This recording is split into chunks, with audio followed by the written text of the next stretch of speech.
Christina, how are you? Nice to see you. Good to be here. Galen, what's happening, man? How's it going? Nice to see you. Where'd you go? Oh, there you are. You just moved all over the screen. Yeah, so just so everyone knows, the way this is recorded is the four of us will be pinned kind of in a quadrant like this. And whenever somebody asks a question, if they do so on camera, I'll pin that one too. Frank, What's up? what's up, Frank? How's it going? Nice to see you, man. Nice to see you. How's everybody? How's everybody doing?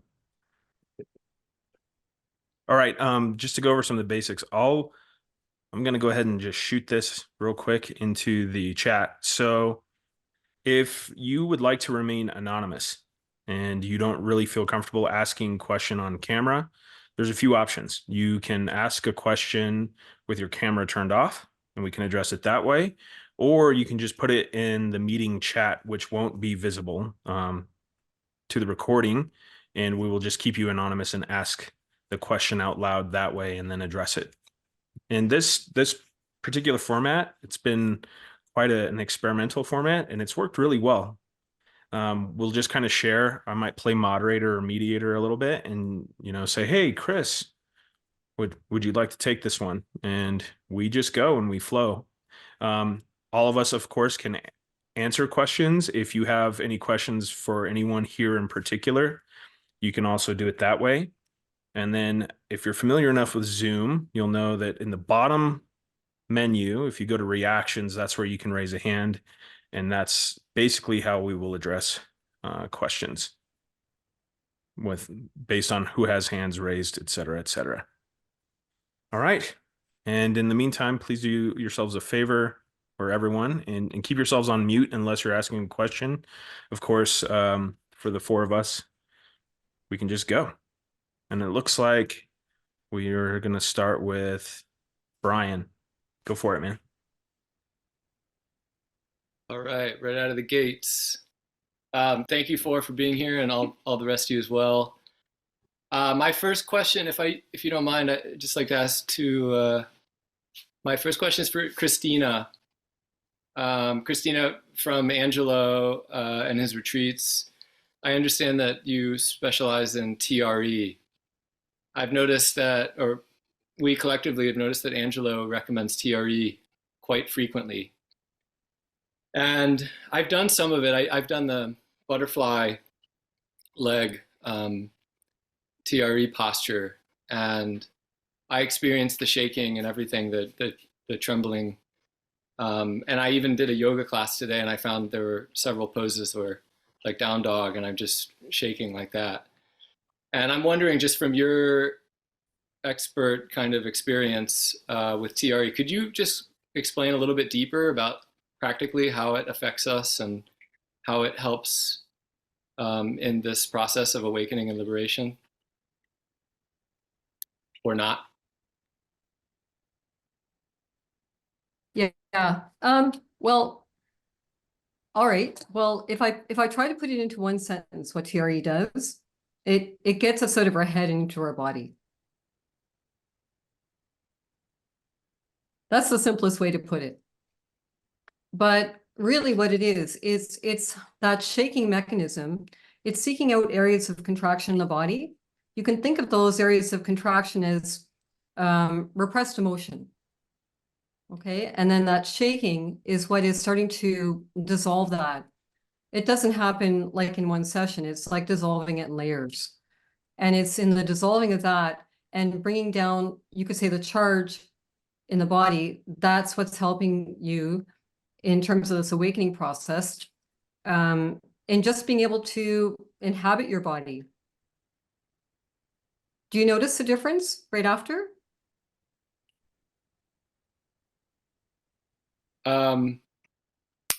No, I don't think I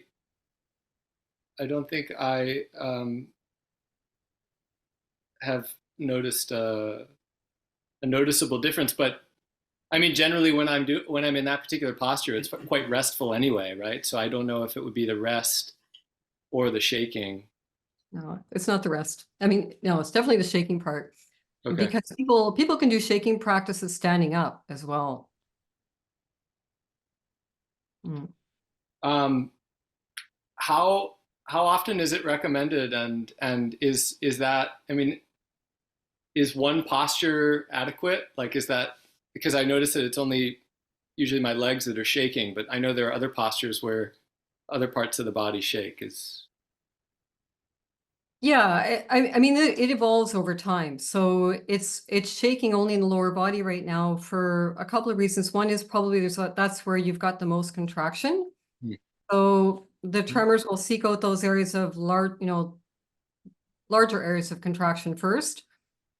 And then in terms of getting it into the rest of the body, well, I mean, this is really, case by case, but a lot of people are going to find they probably benefit from having a session or two with somebody who's got some training in this.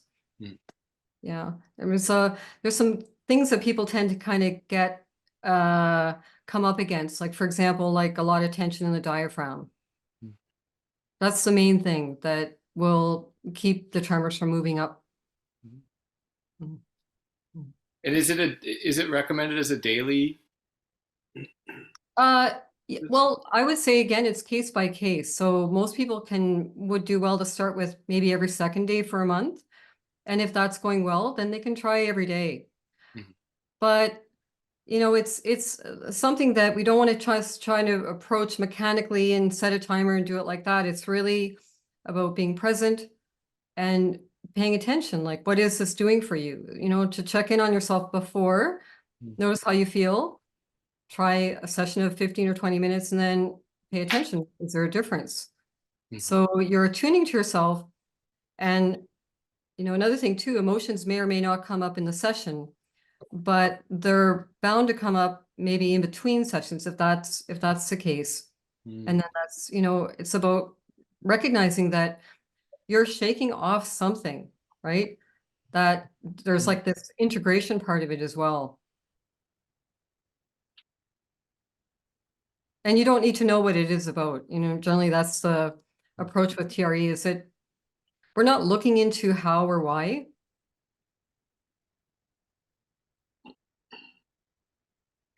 But it's a process that takes time. It's not a quick fix. So you're looking, probably, if you're not seeing something in the short term, like I would reach out to somebody to have a session to try to see what's going on. Yeah, and Brian, just from firsthand experience, Laura here, she's been doing TRE, and she's been having some pretty intense experiences along with TRE. And so it has been extremely beneficial for her. She's had the benefit to be able to work with Chris a few times. And if you can find someone, Chris, she's here. She definitely works with people as well. It does seem to have an effect. And then again, I'm not sure. Chris will know this more. I mean, it probably has a kind of a spectrum of effects with different people, just depending. Absolutely. Yeah. But she had I mean, I'll just tell the story anecdotally. She had an experience where she felt like she was floating off of the ground, and she was having a very, very just intense sense of being light with doing some of that. And I'm certain that's probably not, for everyone, but for her, considering like where she is on her path, that was a very visceral and vivid experience for her.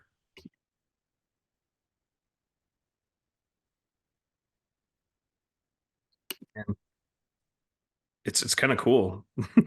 My dog naturally does it, and isn't that part of the theory, Chris? Yeah, absolutely. It's very natural for all mammals to have this tremor, it's part of the autonomic nervous system. So it's, it's meant to help us to be able to down regulate stress and trauma. So the thing is that in the human species, we've largely suppressed this out. Yeah, we're really good at conditioning out some of these things, aren't we? Yeah. And it really does fit. There's a lot of pieces, even with pointing here, that show up in terms of acquaintance with nervous system response as well, and not disassociating from that into a conceptual space of thought. And so it's just a really powerful tool to just come back into the body. I mean, and this is quite the theme, out of the head, reconcile with the body. So Yeah. I'll just add a bit more. Like it really truly is, a case by case thing. And I know some people who have to start off with just 20 minutes, not 20 minutes, 20 seconds. They can only do 20 seconds and then that's it. Okay. Their nervous system is in, such a place, that, they have to approach it very, very slowly. But, having said that, probably easily 90% of the population can do 15 or 20 minutes, no problem. Yeah. yeah. Well, thank you both, and I'd love to have a initial session with you, Christina, if you have any availability. Yeah, so in the recording and things like that, there was an email sent out as well where I did just like short bios of the guests. You can find our website there, and that's a way to be able to get a hold of Chris, Frank's website, and I also put Galen's on there too. So if not in the recording, I'm going to have links for everybody too. So when you go on YouTube, be able to find it that way. But it's pretty easy to find. It's Christina Guimond, GUIMOND.com. Yeah. So, all right, Brian, thanks, man. Thanks, Josh. Thanks, Chris. All right, let's get Sam in here. Hey, everybody. Hey, uh, I was trying to feel into what I wanted to say because there's so many things going on these days. A week ago, I think, or so, I was talking to you, Josh, and I just had the awakening thing or whatever it is. You remember? And ever since there, like it's been 1 week in which like for a week or so, where I would look at it, especially with movement, I don't know why it's that thing, but it feels like it's conscious of its own thing in a way, very connected to me in a way, like I don't know, like the textures and like everything, like even the sounds, but that started to disappear, not disappear, like if I pay attention, it's there, but I broke out with with my girlfriend like 1-2 months ago, and then it's like now there's absolutely nothing like I can compensate with thought, and it feels way more intense than any other breakup that I've had in my life. And I can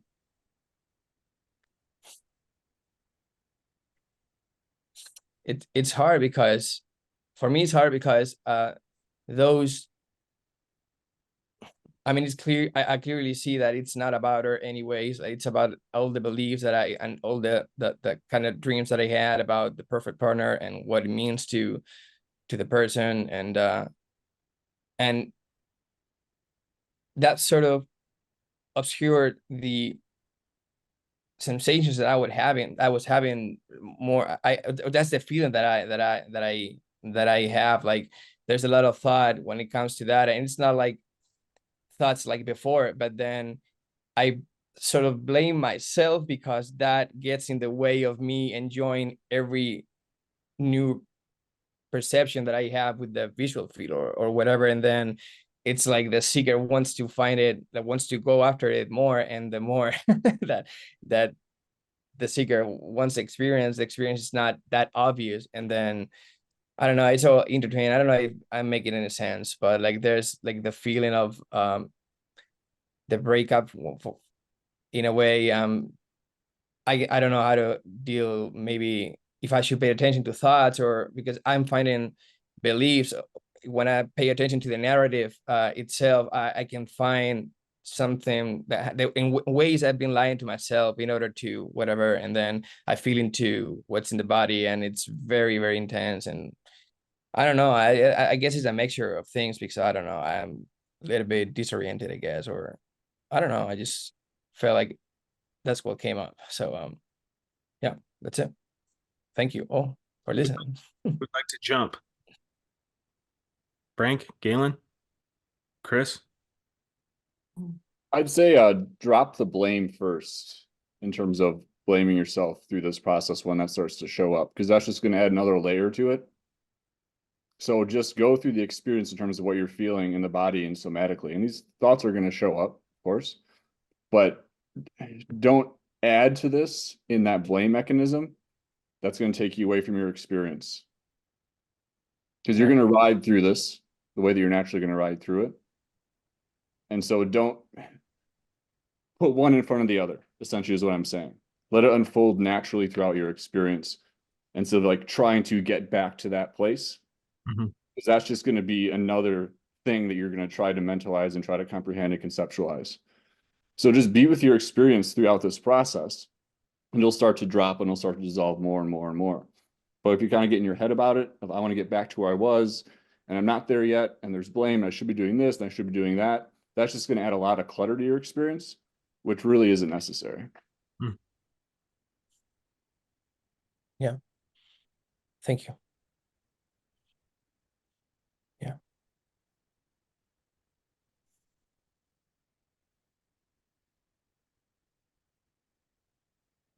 What else?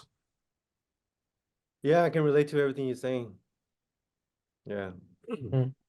Yeah, definitely. Especially the breakup. Yeah. Yeah, so for me, like on my path, all the breakups were like the biggest blessing in disguise. Yeah, they were really the biggest catalyst. Oh, Yeah, actually, I was watching one of your videos when I decided, not that I decided, yeah, when I broke up with my girlfriend, I had seen one of your videos of talking about that, and what that was like the trash that I needed in a way, because I knew that I had to do that, and thank you for that, like a lot, by the way. So yeah, it's funny that you say that, yeah, because that was a video that, yeah, Yeah, because and like then that, but yeah, to me, relationships are like the biggest conditioning for most people. Like sexual relationship, romantic relationships, because it has to do with like the biological system's need for survival. So yeah, like, yeah, and then especially when you couple that with spiritual awakening, yeah, it can be really intense. Because like I've experienced so many breaks up before, and each time I get traumatized a little bit more, traumatized a little bit more. And it wasn't until after awakening that I started to see all those patterns, and started to see how all the traumas accumulates, how I was just in this real samsara. Yeah, and yeah. But before it was like easy, like I was it was very easy. into pick up as well, like day game and all that stuff, and like if I had a problem with whatever, I would just get into the streets and talk to girls and whatever, and I would overcompensate every Yep. other thing in my life, just fucking other people, actually, to be clear. Yep. Yeah, exactly. And that is like I cannot even get into that, because I know where that's coming from, and I know was Beautiful. feeling like I need more girls because I don't feel just good how I am, and if I don't get that validation, then it's like I'm not worth it in a way. And now all that stuff is coming together, and like like a stone, and and yeah, I mean, yeah, that's it. That's the thing. there's You know where to hide. there's a huge piece to that too. I mean, right before I met, well, pretty recently, before I had gone to that retreat, I had gone through also a pretty intense breakup. And it's not that these romantic relationships are absolutely necessary for awakening, but like Frank said, it's a very powerful catalyst, because if you look at all the attachment mechanisms and how we tend to interact in relationships, it's just there is a lot of vulnerability, and then there's that secondary piece that just wants to clamp it down. And so that's when we have these trigger events where we're open, it feels good, we're open, we're being really, really authentic, we're completely innocent, slam, gotta protect. And it's a really good time to be able to see that. So in the midst of a relationship, at the beginning of a relationship, at the end of a relationship. They can be powerful catalysts for sure. And also, being in the midst of a relationship, if you are in a long-term relationship or a marriage, there's plenty of things to look at there, because then we start to establish these patterns that feel kind of long-term, the mundane aspects of relationships, and those tend to be places we don't always look. And so relationships can be pretty juicy in this way, romantic relationships, and all relationships, of course. Have you noticed any of that yourself, Chris? Yes, but I think it's been a huge blessing that the awakening process has been happening, in my husband and myself it's just beautiful how it's been weaving, over the years. So for sure, we got into patterns of communication that were less than ideal, but we were able to work our way out of it. And I would say, like, our relationship we're having the best years of our life the last decade. We've been together 40 years. Oh, well, I love that. And yeah, I mean, some of the conversations you and I have had, I can tell that things are in a nice space. And Galen, you and I spoke about this when we did that interview too, about these aspects of love and relationships as well. It does seem to be a piece. What have you noticed? Yeah, because when you're spending a lot of time with someone, you can almost kind of go into this default pattern of relating at the compromise of what's actually true for you and your expression. And that clogs up the whole energetic system when you're trying to run it through this conditioned PR machine to maintain the peace, make sure you don't upset anybody. And that just really adds a lot of density to the whole relationship when you can't express yourself fully. So just noticing when that mechanism, because everyone has common ones, but they can be very similar in terms of, I don't want to rock the boat. I don't want to say this. If I say this, what's the reaction going to be? So you withhold that and you're just like, and you clamp up and you carry that around. Eventually the resentment will build and build and build, and it'll blow up over something that's not even what it's about, because that initial expression wasn't coming through. So the more you can keep that slate clean and not let all this clutter build up, it's better for everybody. Even if temporarily it may be uncomfortable, or there may be a disagreement, or maybe even conflict. But it's about actually being able to express yourself in that situation authentically, so that you are not compromising yourself for the sake of the relationship. Yeah. And, just to kind of clarify, it's not that a relationship is required, but if you're someone who, wants to be engaged in a romantic way with someone, these particular pieces that you're already engaging with now will provide a significant amount of value as well. But, Adyashanti says, once we've reached the top of the mountain peak, that's when we take the path back to the village. And so a lot of people will have a pretty powerful awakening when they're single or alone. And then when they get into a relationship, they start to notice these bits and pieces coming back up. Consider that a blessing, because now you're ready to pay attention and to engage with things in a way that maybe you just really weren't paying attention to before. And also not a requirement. They're just middlemen. Yeah, middlemen to truth. I love Just it. like alcohol, drugs, and everything. Pretty much everything that you do is a middleman to truth.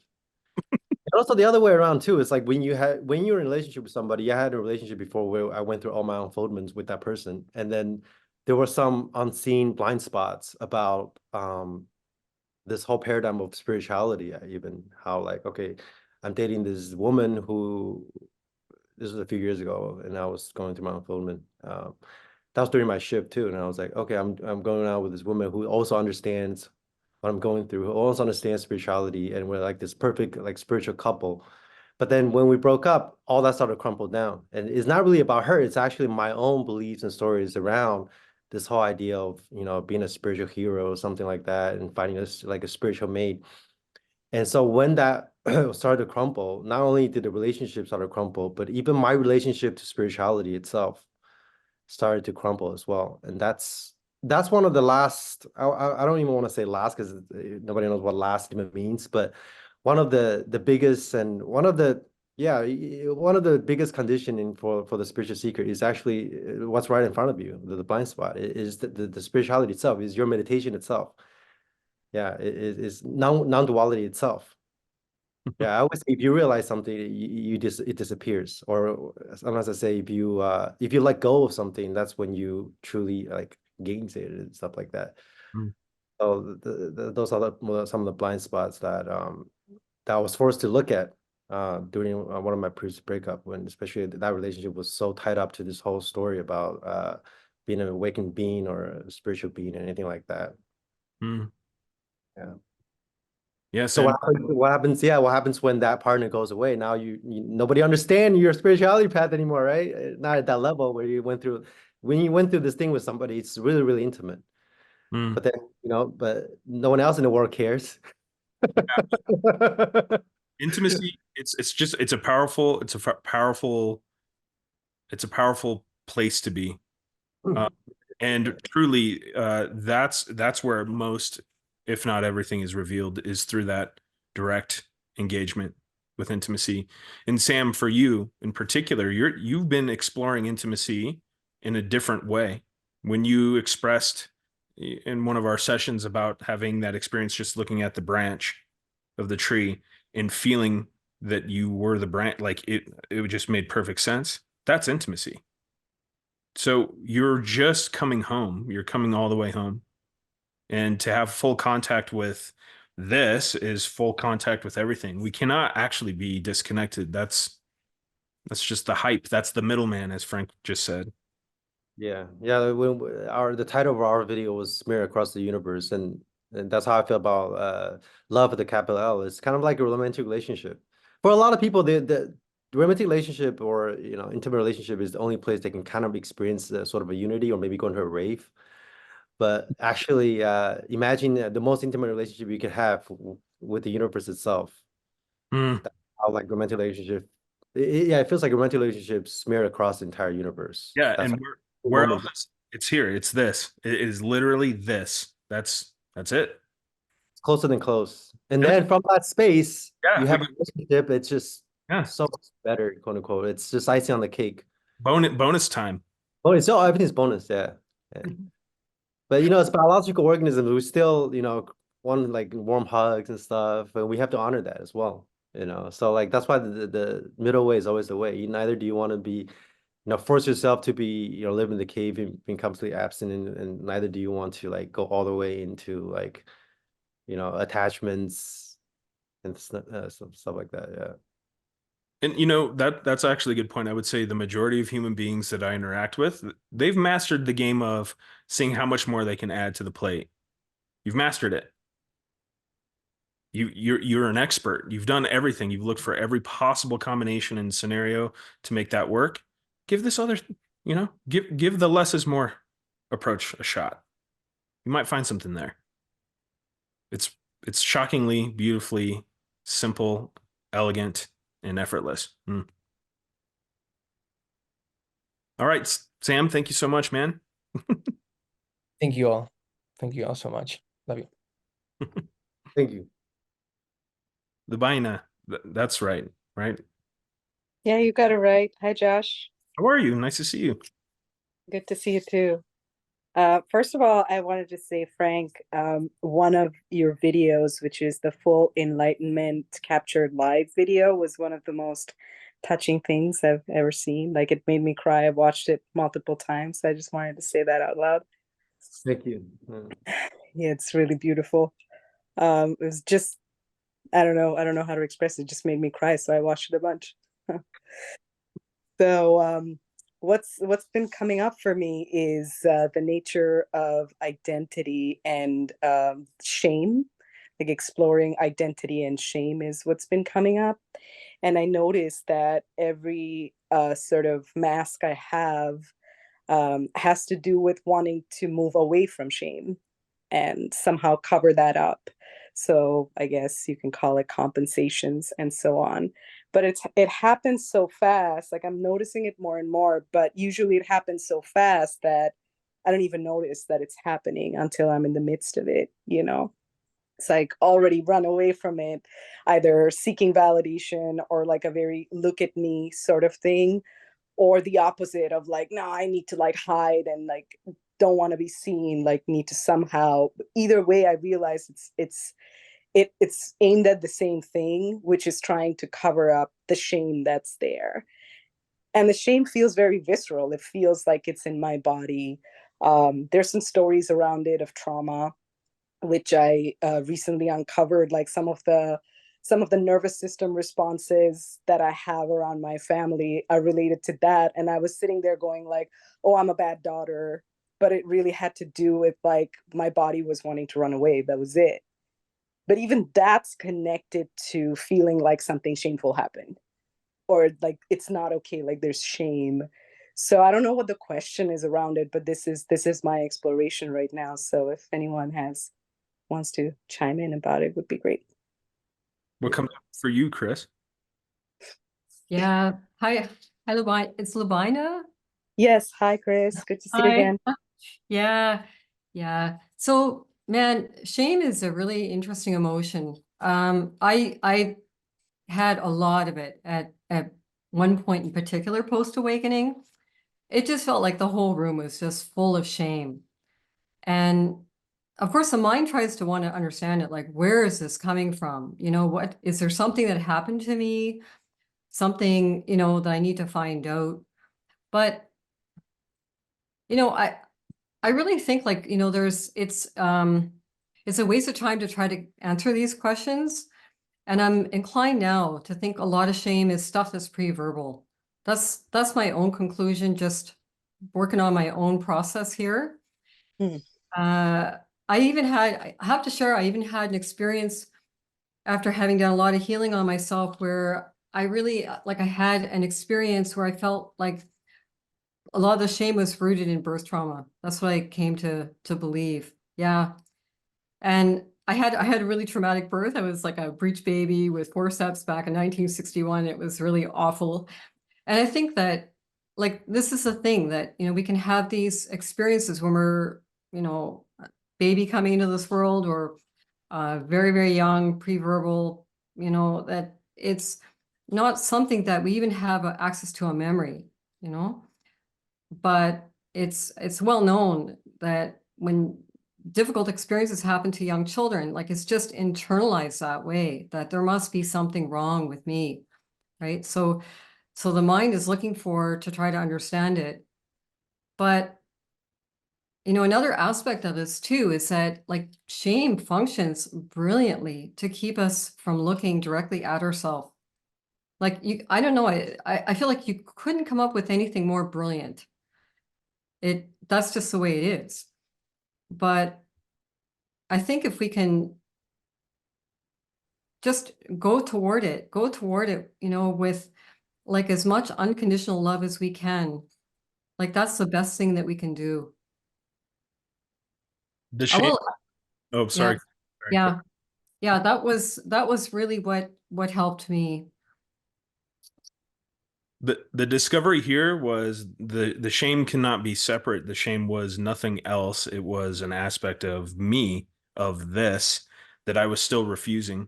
And it seems to make sense with what Chris is pointing to. It just resonates so much that it's our first experience of separation, and it tends to be a sensation right behind this navel, this connection with our own mother. At that point of separation, something pre-verbal, this first sense of separation, and it's sensational. And it feels just like an emptiness, like there was something there. There was a hug, there was warmth, there was a heartbeat, and then it was gone. And I think that experience is a little bit of a shock to our nervous system. And what tends to happen is then this piece, as it comes online, starts randomly generating narrative and connections with everything so that we survive that feeling that feels like it's too much to handle, that it's going to kill us. And so we do everything we can to move the other way. And it seems to influence every aspect of our lives. Every type of experience we have externally seems to be oriented around this fundamental sense of lacking, this fundamental rift that we experience between this innocence that just is and this effort to hide something that we could just call shame. So as painful as it is, the narration, the details don't matter. And like Chris said, it's basically pre-verbal. It's just a very fundamental sense of no, don't like it. And until you discover what that is, which is you, which is this, which is everything, it is absolute whole, then it will linger. And so that's the path. It's our journey right back into this piece of us that somehow we want to be separate from, but we cannot. And so that's part of what we do here. That's part of why we're all here. You don't do this alone. Your awakening is everyone's awakening. It is the world's awakening. Your shame is everyone's shame. We share this. And so in this process, you can do this. You're made for this. And you know it's time because you keep getting closer and closer. Yeah. Sorry. No, I was just saying, yeah. Yeah, I think the most direct way to deal with anger, fear, guilt, and shame, things like that, is just to go direct in the body and just feel the sensorial, raw sensory data of the body and how all those raw sensations are just rising and passing at the speed of light. In there's actually no such thing as shame, anger, guilt, or fear. Those are just the stories that your mind is attaching to body sensation. And once your mind starts to tell stories about the body sensations, it solidifies the solidity more. And that contraction in turn feeds on the story. So it's like a feedback loop. So it's harder to see through thoughts, although you can do self-inquiry and just detach thoughts, but it's much easier to just stay with the feelings and just stay with the raw sensation of the feeling and just leave the thought alone and see that, wait a second. From the perspective of the body itself, without the stories, there's no such thing as shame. And you mentioned earlier how like you think shame was something that's it's like a distractor. Yeah. Or every time you feel shame, you do other things to distract yourself. Yeah. Exactly. Yeah, But the shame and the anger and the guilt and all those emotions are actually also the distractors. They're distracting you away from just feeling the body as it is, accepting the body unconditionally and just giving it space. Absolutely. Yeah. So like the mind creates all kinds of tricks for you to like not look inward. Like fear is another one. Like pride also. Yeah. And I know it's can be challenging to see it this way, but if you can start to establish an experimentation with all of this as if it were a game. Like imagine being a toddler and I hand you this board with all these little levers and buttons. You're going to just push and play and do all that. Treat this experience of falling all the way. Is there a center? Whatever those experiences are, treat it the same way. Every possible aspect of what's creative and intuitive as it comes up, engage. And I think what you'll find is, and this has kind of come up recently, we don't talk about this a lot, Angelo and I and Chris, Frank, and Galen, but in a way we strengthen our ego in this process, but we don't strengthen it to become more domineering. We make it more likely to be resilient so it doesn't bitch about everything. And in the midst of going right back into this, it just gives up on bitching because it's like nothing I can do anyway. And in a way, that little bit of quietude gives us a little bit more room just to keep going, just to keep going, just to keep going. What have you found, Galen? So around last year, I like remembered when I was probably like 2 or 3 years old that I didn't want to be on this planet. Like at that age, it was somewhere right around there. I was like, what am I doing here? I don't belong here.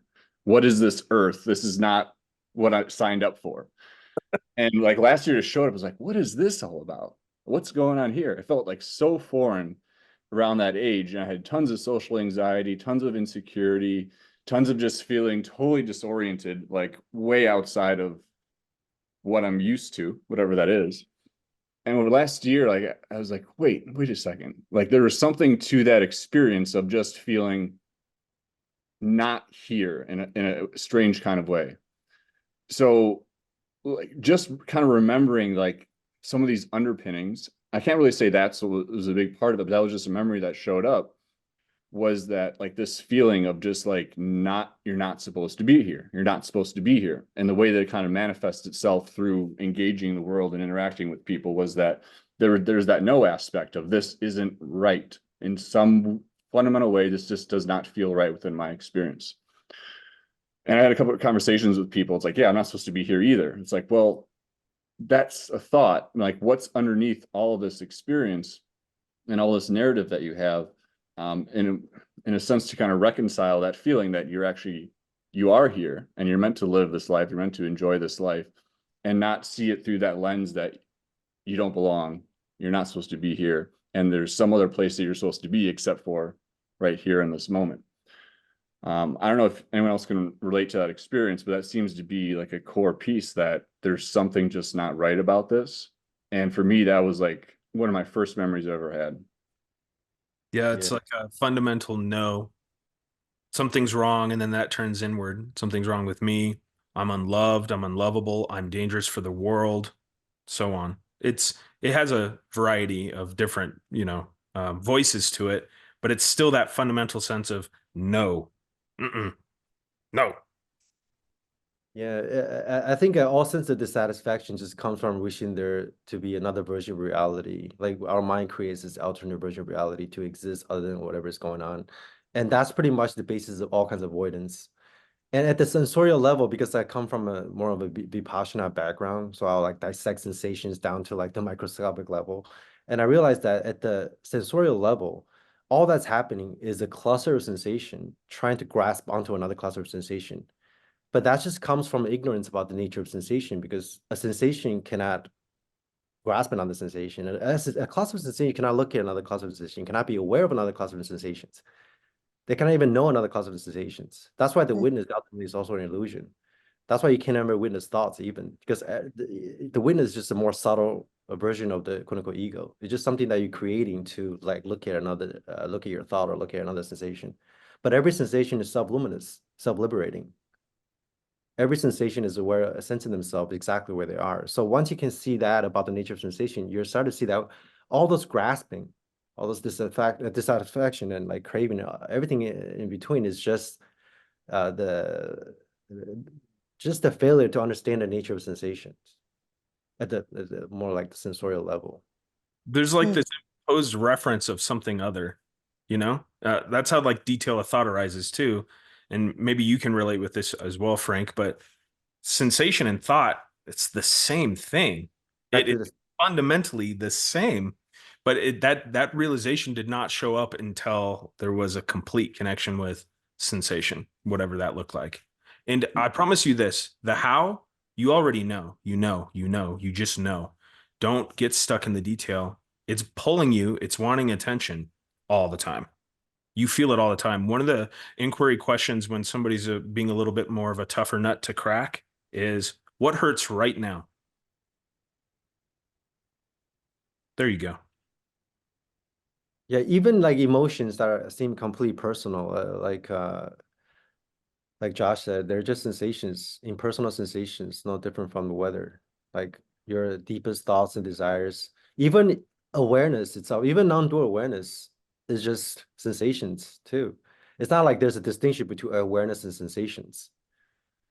When we first started to access the spaciousness, or at least for me, there was a duality between sort of the container of experience and experience itself, or there was like this bubble of awareness. I was perceiving the world as like this infinite panoramic fishbowl where like sensations are rising in and out of, but there's still a very subtle clinging in the self there, maybe a clinging to the self, the capital S, or the clinging to consciousness being you or anything like that. But once you start to let go of even that, you see that way, there's actually no distinction at all between sensation, perceptions, awareness, emotions, thoughts.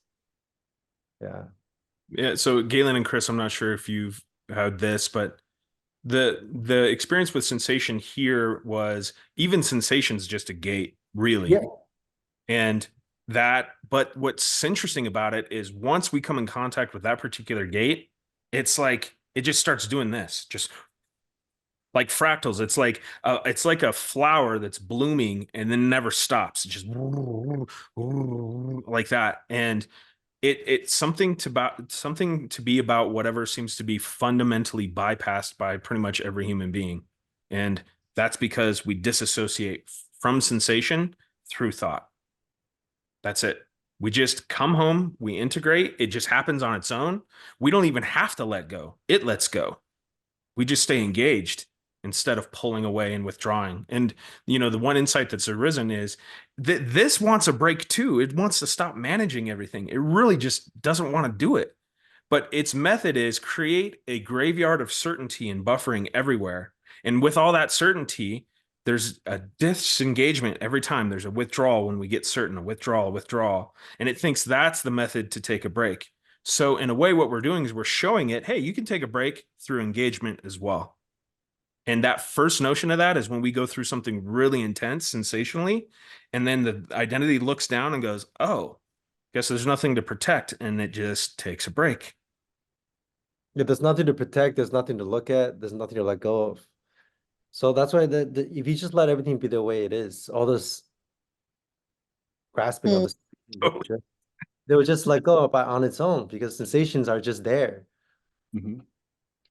That's the thing I like about physical No training place. when you're in the gym is because you can't focus without being with a sensation in the body. Like you can't be thinking about what's going to happen next week while you're focused in training. So when you're staying with your body through physical training, you're training yourself to be here, even if it does feel painful, even if it does feel intense, but you're like allowing yourself to experience this more deeply. I think that's such an overlooked component in this is the physical movement aspect because it's so important. That's the crossover with Christina too, right there, because when you're in the midst of TRE, that particular experience, it's unavoidable. Yeah, like there was a lot of shaking during my path as well, like just things getting released, jerking, like spontaneous jerking movements. But when I finally untie most of the knots in my body and my mind, my perception, all the shakings started to go away, and now there's no shakings at all. But I always look at this path as being very physical. I think it's a physical and biological transformation. Yeah. There's definitely that piece. Yeah, breath work, yeah, ice baths. A lot of things are overlooked is the physical aspects of it. It's all felt. Yeah. It's very sensorial. It's very true because as Galen was saying, and really the main times that I feel very present is when I'm working out. That's really when I feel very present, which is why I like doing it, is because there's no way to like get away from this, and like my mind just shuts off, and then I stop, and then I like the expression you made with your hands. That's literally what it feels like. It's trying to like grasp on to something, but all this was very helpful. Thank you. Yeah, you know, this is also the benefit of transcendent yoga too, is we start by being in body positions and feeling and being completely engaged. And some people that I've met are capable of having that same exact experience absolutely still. It becomes entirely an energetic experience. And that makes it just fits. It just resonates so perfectly. That don't get fixated on what seems to be this external aspect, including practices. They're just pointing to something. That's all. Don't get stuck on it has to be this way. Do your best to keep playing, and you'll find that creativity guides you all the way. Okay. Thank you. Yeah, nice to see you. Let's go. Let's see. It looks like Kelly.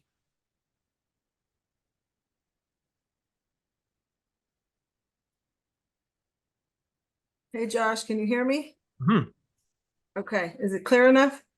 Yeah. Okay, good. Hi, everyone. Okay, the question that I have, it has to do with this.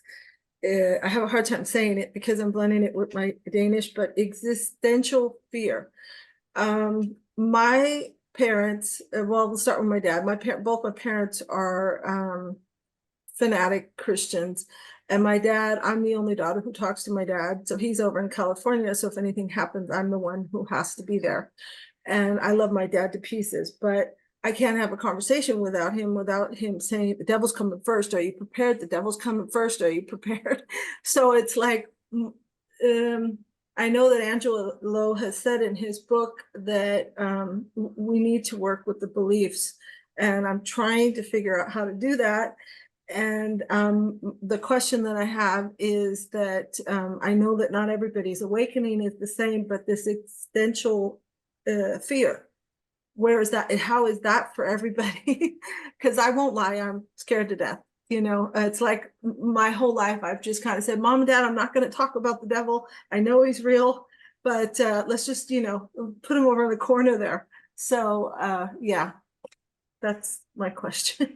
Is it how is it for everybody? Is it the same? Is it, you know, I guess I'm trying to figure out how I can prepare myself, because I get a little nervous being alone and not having a huge network to, you know, be there if the shit hits the fan. Yeah, this, oh, so much here. In a way, what was your dad saying? The devil what? He's coming first? He keeps saying you need to be prepared because the devil's coming first.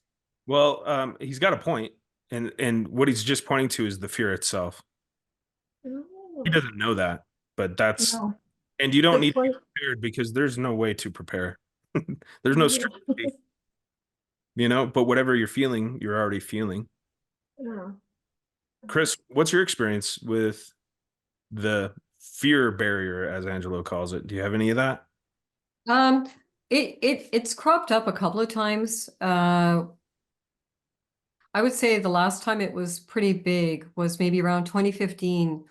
And it was like already maybe 15 years into this process, and things started to really move again. And it was really becoming clear to me that I had lost control of this, that I was being subjected to a process. And I got really scared. I actually went to a 3-day silent retreat.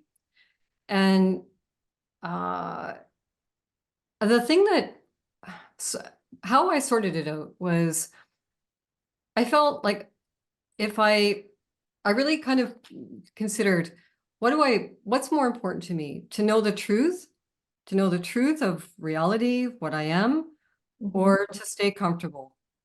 And, in that silent retreat, I just contemplated that for 3 days. And then I just went with, you know what, like I'll take the red pill. I'll just go. I've been going with that thought all day. Thank Yeah. you. Yeah. Yeah, Sometimes sometimes we can kind of get attached to that idea too, that there has to be fear, and that can be like a subtle thing that's just lurking there, and just we can maybe just let that one go.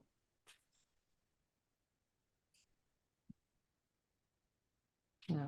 Yeah, looking like there was a lot of fears. There were moments where I felt like if I let go, I'm gonna die. If I don't let go, I'm gonna die. That's when you know that it's not up to you anymore.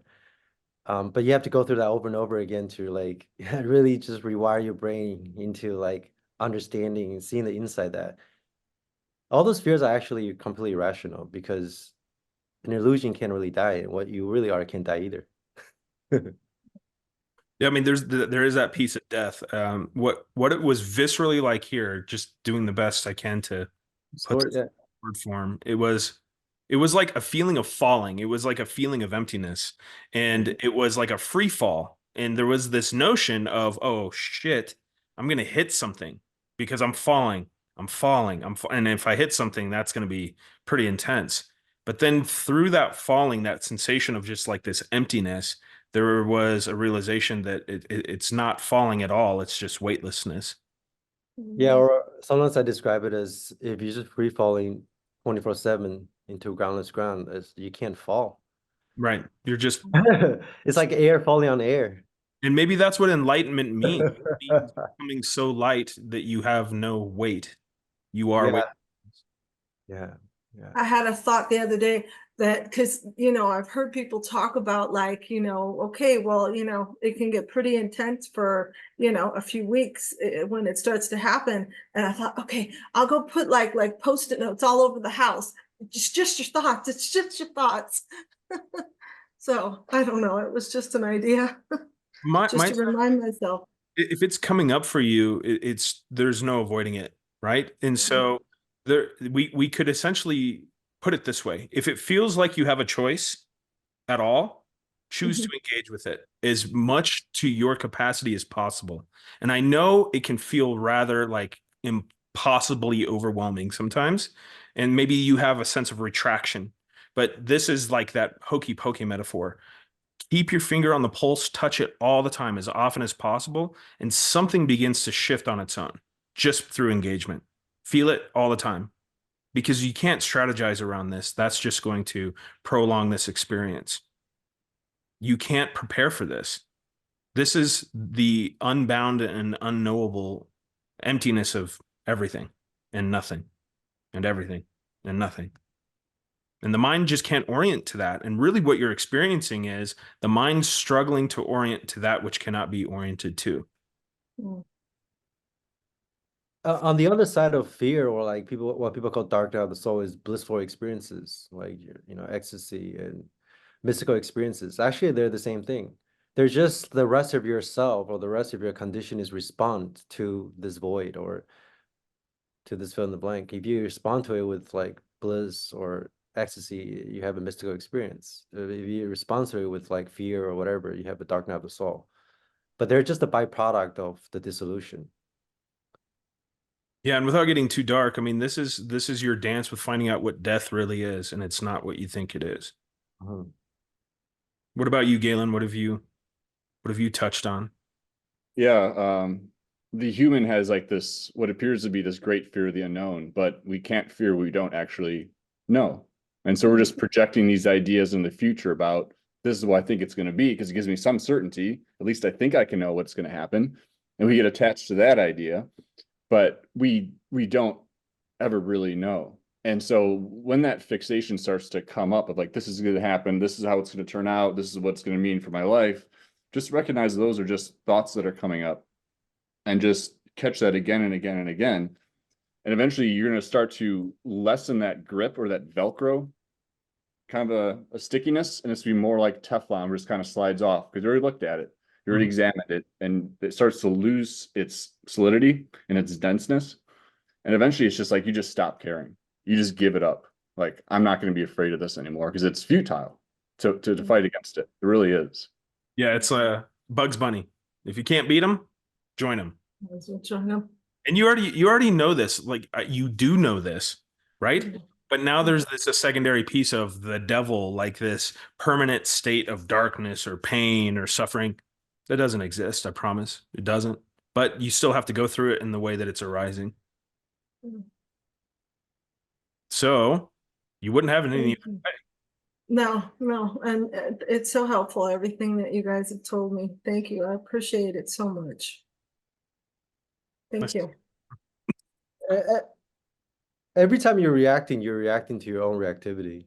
And every time you're lost in thought, you're just into your own selfie mechanism. So whatever you're afraid of isn't out there. Because there's not a single thought that you ever had that actually points to anything in reality. They're just pointing to other thoughts, or the combination of thoughts and feelings, like this feedback loop we talk about. So like you can either just go to the body, disengage the thoughts, or do some self-inquiry and see how every thought you believe is true is actually just pointing to another thought or some feelings in the body. And whatever you're afraid of is not out there. Yeah. And if you can see that whatever you feel, it's just in here, it's just another thought that you're having, another story you're creating. It's quite easy to just stay with the body sensation, or quite easy to just see through that. How you both nirvana and samsara are your own creation, so to speak. Yeah. Yeah. All this happens now. Yeah. Yeah. All right, Kelly. Thank you. All right, Edmundo. Hello. Hello, Josh. Hi. Hello, everybody, and hello, Chris. I've been working with her. I'm very grateful for our interactions. Fear is here.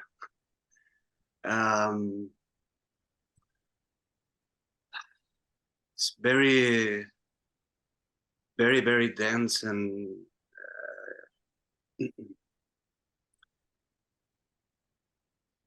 it's what's Frank said before, that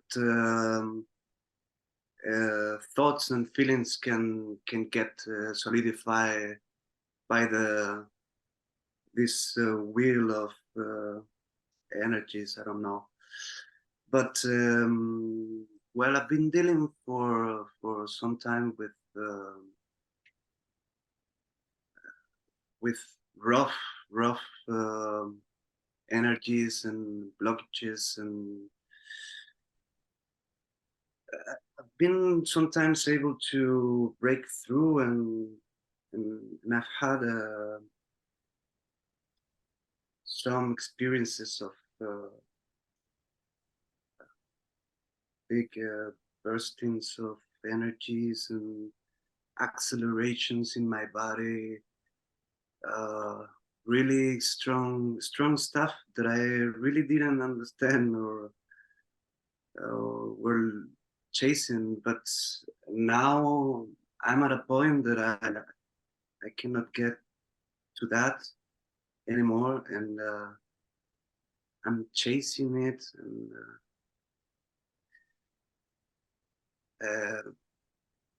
comes to mind this the searching of the ups. It's like in my meditation and in my life, I'm going through these stages. I get to points, but I don't even know where the path is, or just sometimes find it, but most of the time it's just hitting my head in a wall. So, and it's been now it's much better, but it's been really rough and difficult. I have some good news for you. Thank you. You're here. You're on the path. Done. You can never be off the path.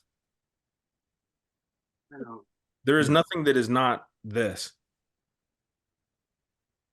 So what I would definitely recommend is, if you're willing to play with this, see if you can shake up your certainty around these memories.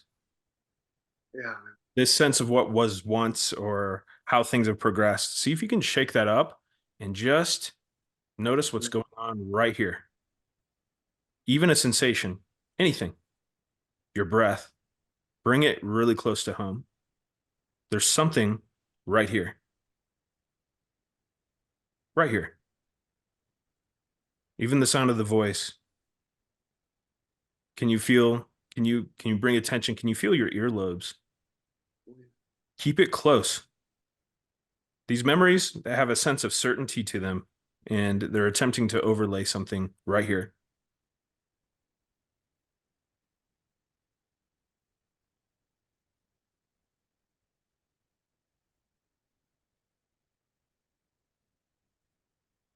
Edmundo, when you said there was a lot of fear, what is it around?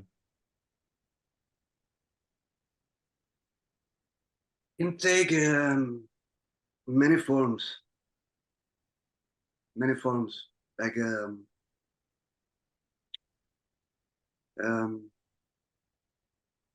losing the ability to defend my boundaries, and letting people abuse me.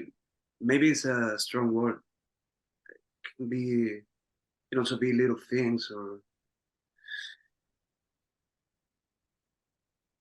it's just fear of opening myself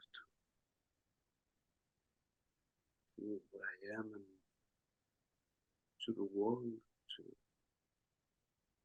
to show my face, man.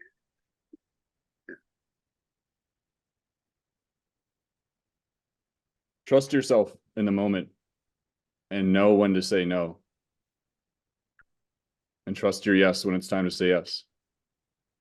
Because the boundaries aren't going to be the scaffolding that you run through mentally in terms of if someone says this in the future, this is my hard line of saying no. It happens in the moment by trusting your own intuition. Like, this is a no for me. And so these boundaries are just going to be coming from your energetic core based off what is true for you in the moment. So trust in that intuitive sense that this is a yes or this is a no, and it'll be self-guiding. And the more that you do that, you start to cultivate this deeper sense of trust with yourself, that you can be in the world without this fear of needing to protect yourself or what other people may think. So it has to come from this inside out by practicing that again and again and again. So essentially you're proving it to yourself that I can trust my no and I can trust my yes. But we have to actually immerse ourselves in that repeatedly for that to build.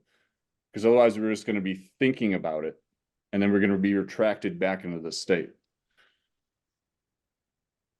Yeah.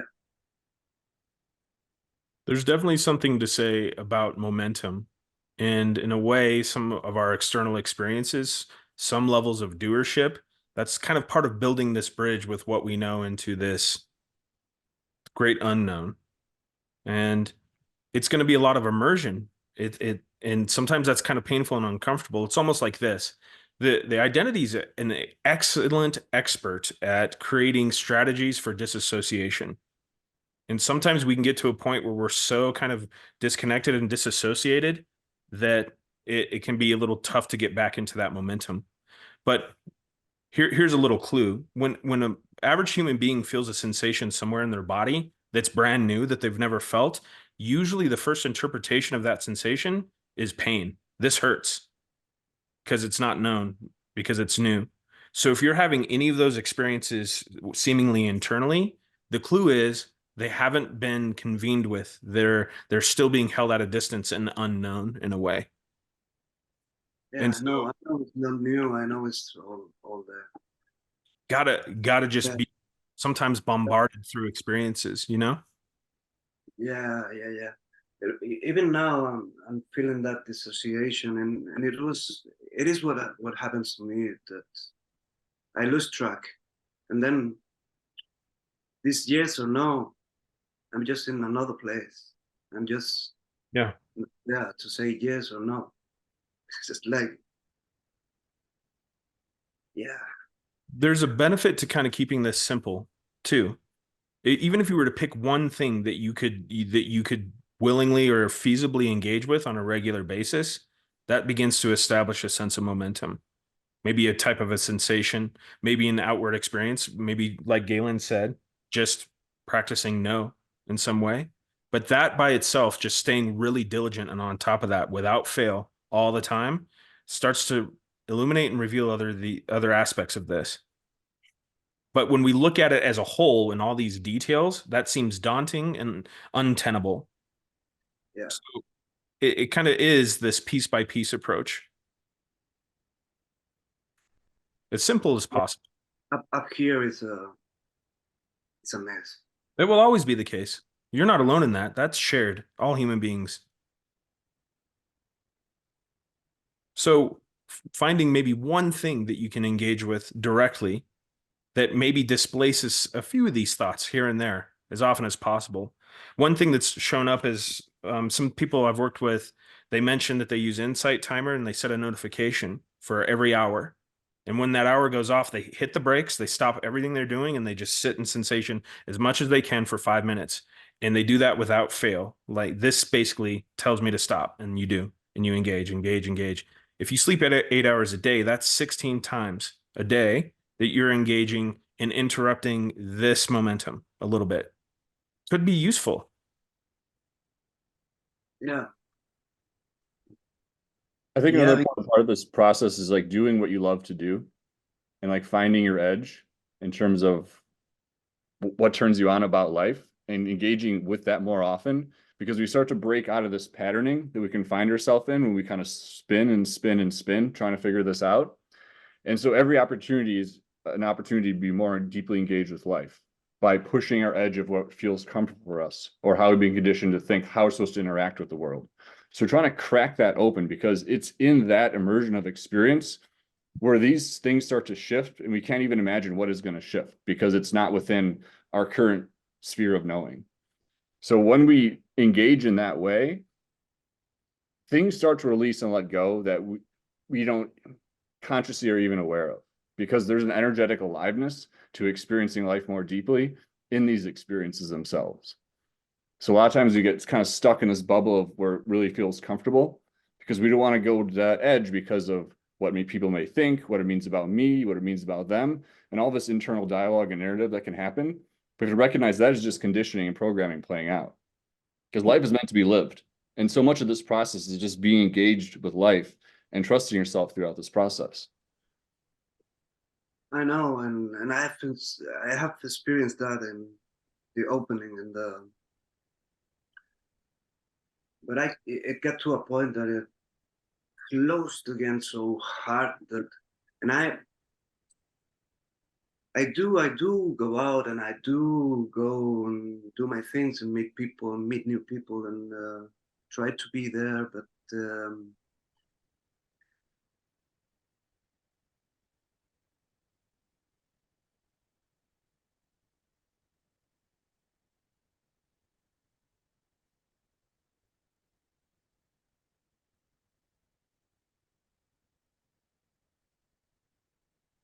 don't let it flow.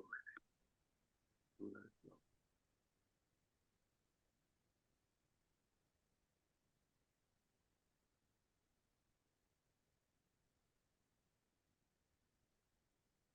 These closings are part of this. It's actually okay. We don't need to push against that either. What's great about this is there's always something to be immersed in and engaged with, even if it seems like it's wrong or it's not quite right. There's still something there. You know, I had a really interesting conversation with Alma yesterday, and she was bringing up that reactions are essentially uncontrollable, and yet we want to control reactions. And all that is just a stepping away. Again, attempting to step away from the experience. Just like what Frank was saying, like a reaction is reacting to a reaction. A thought is thinking a thought. Yeah. So it's okay that you have these closings. Again, it's like, oh, I'm reacting. Oh, I'm out of it. Yeah. I'm out of it. It's okay though, because that actually still doesn't mean anything. It doesn't mean that you're somehow leaving the path. No, I know. But sometimes it's very difficult to like, what is repression? What is being not non-reactive? What is The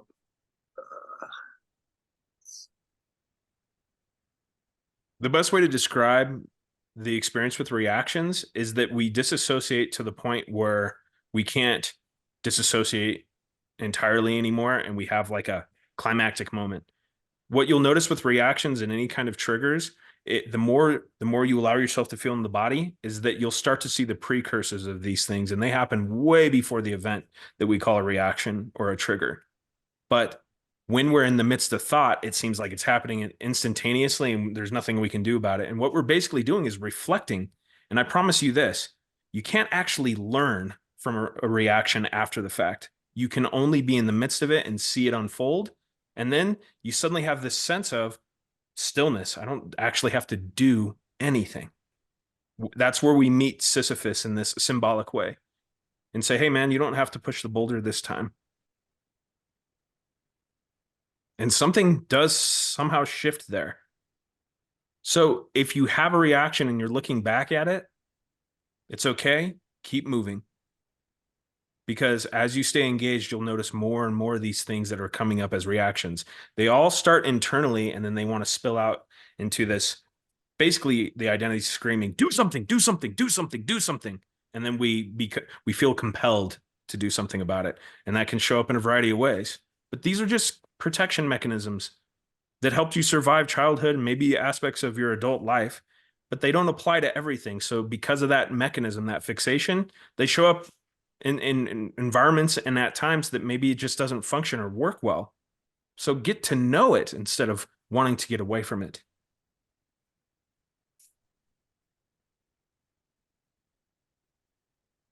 then why go to repression? That happens. That's another survival mechanism. Nothing wrong with it. Just know it. you'll start to feel the energy of what wants to be repressed. The more you engage, it'll feel like maybe a pressure, maybe a sense of effort.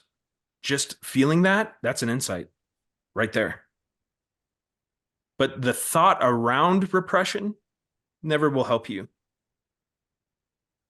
The judgment is always a tertiary experience.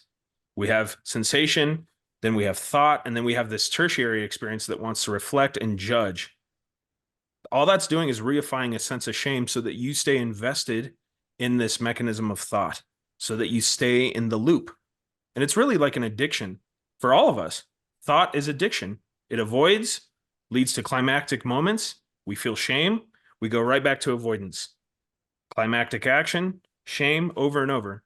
And if you look at every addiction, it's the same. It's a relapsing.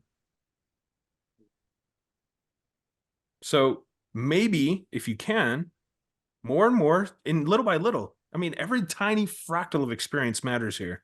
Go the other way a little bit. Lean in. Soak in it. Feel it until you can't feel it anymore. And then if you need to disassociate, that's fine. Then wake up the next morning, engage again every day. And what you will find, you're made for this.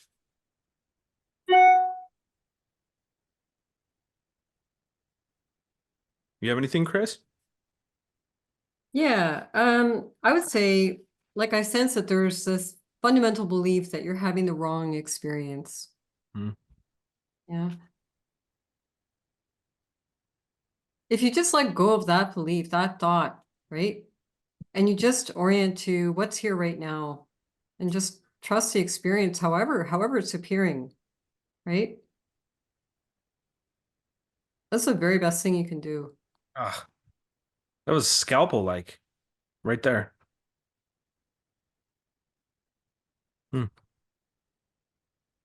Yeah, I think that shows up for a lot of people. I just love the simplicity in that, Chris. I'm having the wrong experience. Ah, yeah. But you're having this experience. Is there any other? Another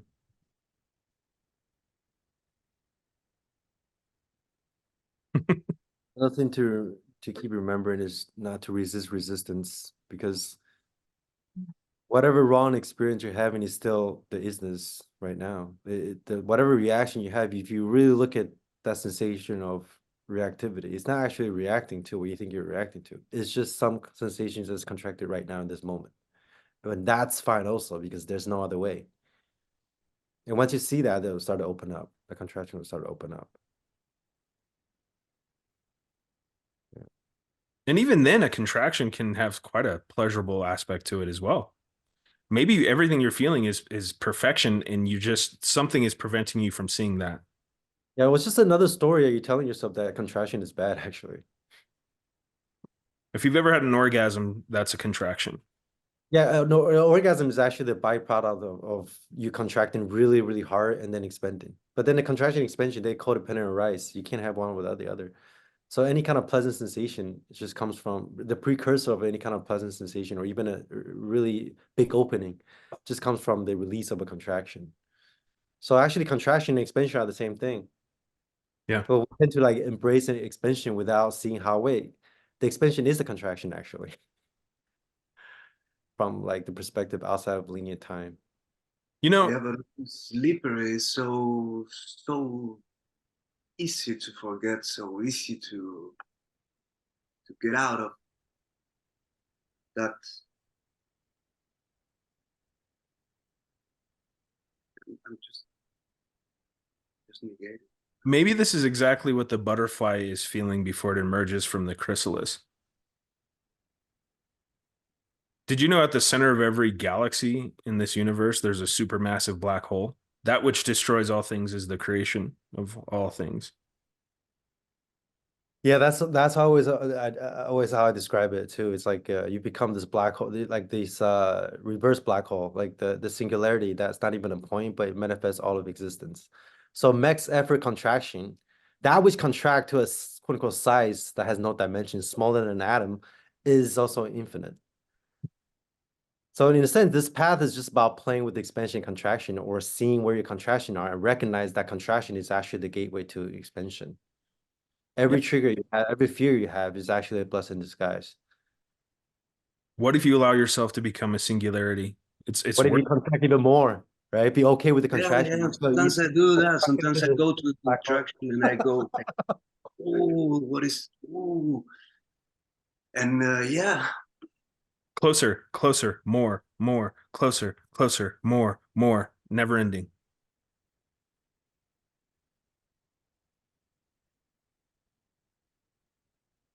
And then, you know, that's kind of like the exploration of boundaries, or see if you can find a center or a platform to the experience. It gets pretty interesting. My sense is you're actually in the midst of something pretty juicy. yeah, I am. And I just have this overwhelming sense of giving you a huge hug also.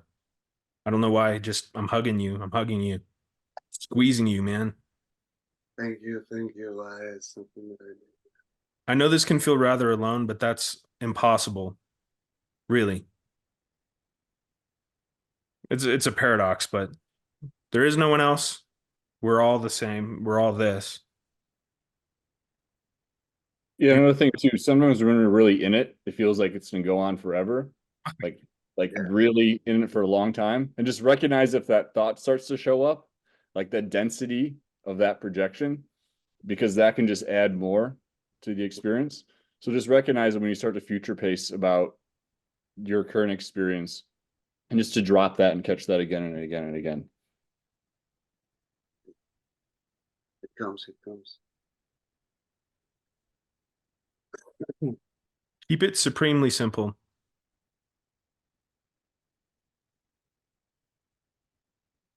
Thank you. All right, my friend. I'd love to hear from you. I'll set the alarm to remind myself. Thank you. Nice to see you. Nice to see you too. All right, Tamer. Hey there, can you hear me? Great. So I just had a comment, and then there's the direct question about self-inquiry. So the comment was basically like earlier, like right at the beginning, frankyang said like spirituality isn't real, like said that. Like in the end, you discover that spirituality isn't a thing. Like there's just, So basically, the reason I mention this is that this is something that I sort of repeatedly come across in in non-dual speakers. And so basically, to preface what I'm about to say, this comment is basically, what I'm about to explore may well be part of my own identity structure, like maybe some of the deepest parts of my identity structure. And basically, and I'm willing to sort of see that. But then I'm also just going to say it as well, from the opinionated point of view. But basically,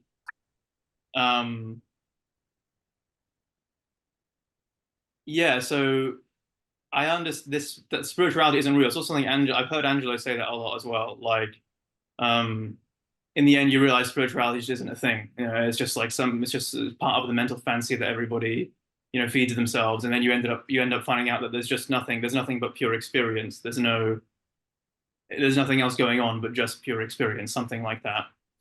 And basically I'm not really sure that's true. Like, I kind of feel like the whole non-dual scene, the whole circuit of non-dual speakers on YouTube and elsewhere it's actually, so again, aware the opinions coming through might just be identity, but I'm still going to give the opinion. Like, I might be wrong, and I might be like, oh my God, no, this is all made up at the end of it. But yeah. Basically, the reason I say that is because there's an emotion of kind of about to, insult the non-duality circuit of people, basically. But but anyway, this is just the way I'm expressing myself, guys. It is what it is. But so basically, it sort of just feels to me like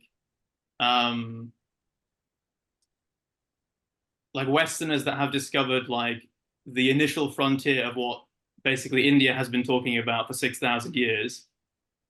And they're like, this is it. There's nothing else going on. Yeah, we've discovered like this first like, you know, part of the International Space Station. And yeah, like this part that we've discovered, that's it. Yeah, we totally get it. And this whole like YouTube culture of non-duality, this is the entire show. And there's no such thing as spirituality. Go back to like the Western secularism that is the sort of dominant global culture. Go back to the Western secularism of like neoliberal, just whatever, everything's just whatever. There's no such thing as the divine. There's no such thing as like God or you know, bhakti or worship or prayer. You know, these things are all just made up. There's only the self.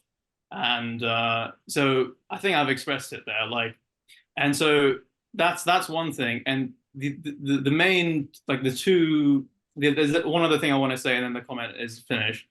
But yeah, I would be interested to see what if anyone has a response to it. But basically, there's two figures in particular that I've connected with a lot, and I do think that the soul is a real thing.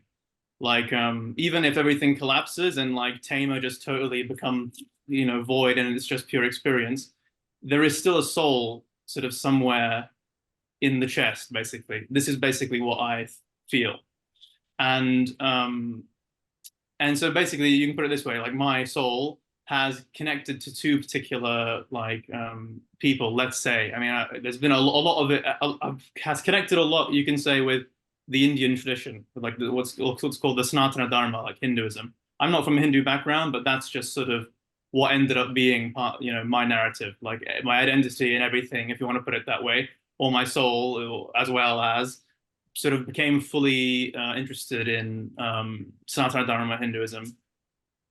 And there's two figures I want to just mention, which is basically one is Sri Aurobindo, and the other one is Sri Ramakrishna. And basically, I just kind of want to say, like, I don't think either of those two figures, just to give this as a, you know, hypothetical here, I don't think either of those two figures don't understand what's being talked about here, or don't understand what's being talked about in this YouTube non-duality kind of circuit scene, right? There's even a canto of Savitri, which is an epic poem written by Sri Aurobindo called Nirvana and the All-Negating Absolute, where basically he describes this particular station of seeing the all-negating absolute, and seeing that basically it's just all void, everything's a paper theater, no self, no other, no meaning, no nothing, no divine, everything's just like a fucking, you know, cosmic black hole. And then he sort of goes on to say, but that's not the whole thing. That's just one sort of, actually Sri Aurobindo says, that's the beginning of yoga. This realization of no self or of awakening is actually the beginning of yoga. And then there's an infinite series of things going on beyond that that actually do involve something known as spirituality. And that it's not just go back to the Western secular, see you at McDonald's. There's actually something to do with the divine going on here. That this whole thing is actually about the divine. And so that's the full comment. And yeah, my question was just basically, I was interested to know what your guys is like, what self-inquiry means to you. This is something I asked Josh on like on Telegram as well once, and basically it's just I feel like every few days I sort of forget what self-inquiry means. And when I look at when I've seen you know, one person describe it, another person describe it, they all seem to be describing it like slightly differently. It seems to be like quite an amorphous thing. Like even Ramana's like, who am I? Well, who am I is just words. It's just the words that you're saying in the mind. So you say who am I, and then like what? Like the closest I've come to figuring out like what self-inquiry means is basically like, so for me, attention feels like it's coming from my head most of the time, like the center of the head. And basically for me, all I've figured out of what inquiry means is basically to turn that sense of attention back here. So it's like to basically put my attention at the center of the head and just sort of be there like, okay, I'm paying attention to myself. or where I seem to be coming from. That's basically the closest, that's the most intuitive kind of traction that I've gotten with self-inquiry. So that is my full share, and thanks. I think the most honest way to approach this is starting with, I don't know. There's not really a stance. There's might be some pieces that seem consistent, and it just really seems to help to keep things simple. But there's no way that there could be a stance of there's no such thing as spirituality. I mean, essentially, what's the difference to step into something that is unknown and unknowable? It's essentially the same thing. I don't think there's a mutual exclusion there. It doesn't have to be an either or. But if you've ever read the book The Life of Pi, it's actually brilliantly put together. And at the end, there's two different stories about how the plot came to be. And he was asked, well, which story is true? And the reply was, well, which one do you prefer? And the guy goes, well, I like the one with the tiger instead of the dude who was, a murderer. And the instant answer is, and so it goes with God. The details, the pieces that intrigue us, they seem to be quite relative and unique, and that's fine. How could you be wrong? How could there be a wrong here? So I don't think non-duality in general, or at least not here, it's not in exclusion of anything. It doesn't feel natural to reject anything. In fact, it all seems completely welcome, regardless of if there's a story or if there's bits and pieces, if there's the beginning of yoga, so on and so forth. The truth is, this never ends. It is continuously unfolding. And so for anyone to take a stance, there's probably still a little bit of identity there. It's really hard to say even what non-duality is. It's meaningless, ultimately. It's just investigation. It's tapping into what fundamental truth, at least in our relative experiences. And inquiry, I guess the best way to look at that is just simply curiosity, the energy of what is this? Without necessarily even needing the thought there. It's just this endless sense of exploration. And who knows? I mean, maybe there's like levels of things that are determined. No idea. I'm here for it. Bring it. Please. Love it. Love to add to that. Totally agree. I think any kind of view that's geared towards the extreme should be looked at, whether that's existence or non-existence. When you say something exists or you say something don't exist, that's already a view, and it's sort of like the absolute or extreme point of view. So the best way to look at emptiness isn't that things don't exist. Yeah, it's that they lack inherent existence. It's like the rainbow. Now, how does the rainbow come? Does the rainbow exist?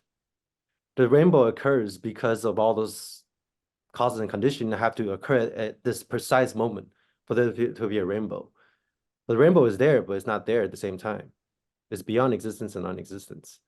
So any kind of a ground that you're sitting on, whether that's a soul or a self or even non-duality or existence or non-existence, you have to really look at that and be like, okay, even something like consciousness, a lot of people in the non-dual circle, they would, cling on to the notion that consciousness is the self or that consciousness is the ultimate reality.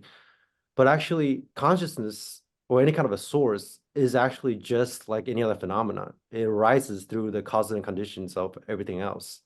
So nothing stands alone. There isn't a source, at least in my experience, there isn't a source to anything. Like the soul or the self or even anything, God, whatever.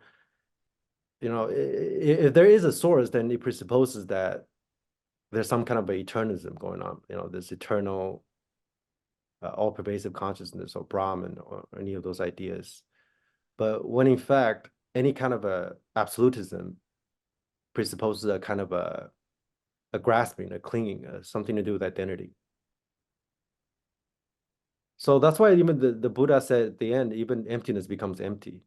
Like there cannot be any ground. If there is a ground, there's some kind of identification there. There's some kind of a grasping there. And that ground could be anything. But at the end, it's just a projection of the rest of the conditioning that still hasn't been seen through. Whether that ground is, before that ground was the brain, You know, there was always some kind of a ground in experience.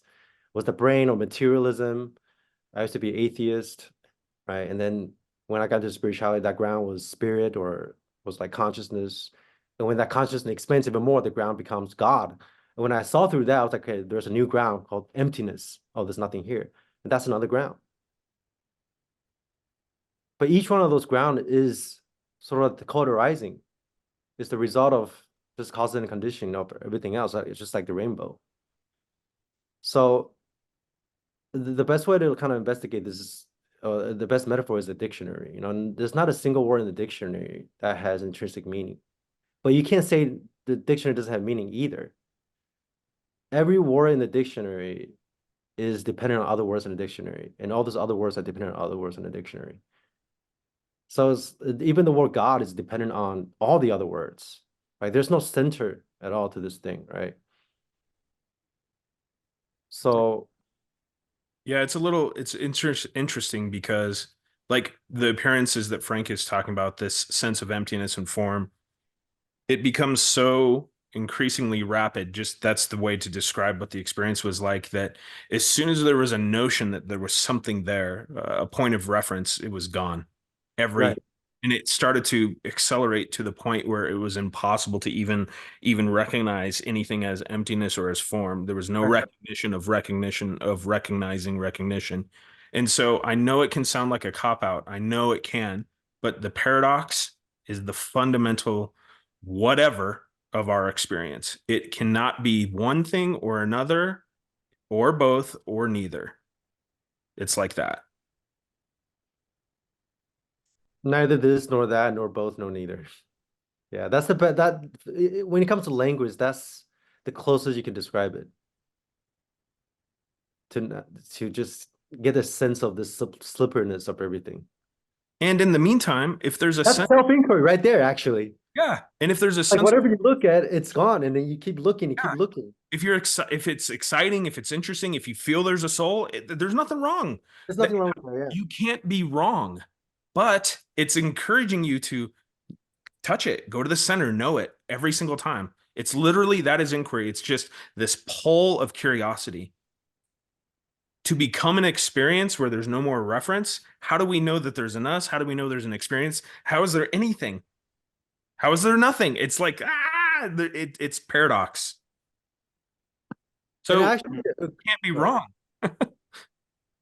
and I actually agree with what he said about in certain traditions, even like Vajrayana or the tantric tradition. They would say things like, when emptiness, you know, when you things don't end with emptiness, you start with emptiness. So some traditions start like the end point for, say, the Theravada Buddhism is emptiness, but then the emptiness has to be put back into the form, and you have to start kind of like, you know, once you see through how like all those things in your experience are just programs, then what?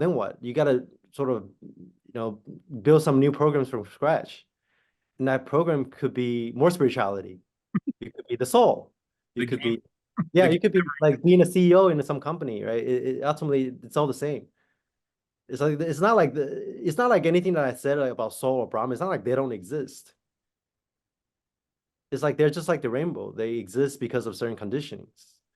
But you take away those conditioning, it doesn't exist. So does it exist or not exist?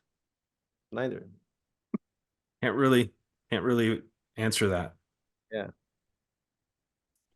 But you know, that is the essence of resting in question and not pursuing answer. And something arises in this, that the question is the answer. It's just not a sense of finality.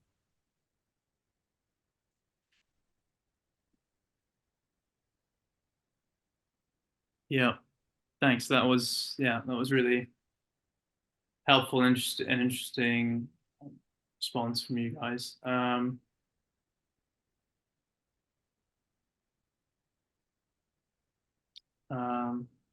I'm just reviewing the whole informational flood. But Actually, I can tie that to your second question about self-inquiry as well. The way I did self-inquiry before was never asking questions. Like, sure, I went through phases where I was asking it, like, who am I? What am I?